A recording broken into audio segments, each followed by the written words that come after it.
Ako si Jackie Chan, isang nangungunang eksperto sa pagsubaybay. Sa pagkakataong ito, hinahabol ko ang isang mamamatay tao, isang lalaking tinatawag nilang Wolf King. Kumuha siya ng ilang mga bata at tinuruan sila ng lahat ng kanyang nalalaman. 10 taon nang lumipas, ang mga batang iyon ay napakahusay na ngayon at bawat isa ay may sariling espesyalidad. Ang ilan ay mga dalubhasa sa pagbabalat kayo, ang ilan ay eksperto sa pagbabago ng kanilang anyo. Kaya nilang magpanggap na ibang kasarian ng perpekto. Meron isang makapangyarihang sport sa teknolohiya na susmoro sa kin or dagdag pa ang Wolf King na nagdidikta mula sa likod ng mga eksena. Napakalakas ng kanilang operasyon. Walang laban ng mga karaniwang pulis laban sa kanila. Pero sa pagkakataong ito, ako ang kanilang nakaharap.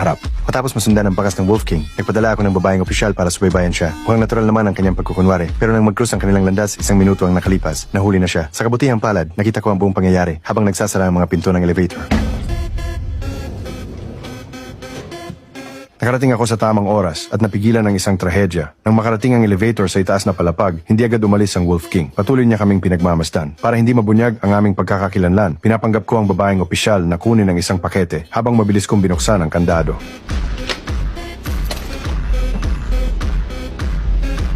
Umalis lang ang Wolf King matapos makita ang mga ilaw na bumukas pero hindi pa tapos ang kanyang mga hinala. Kaya't pinadala niya ang kanyang anak para tapusin ako.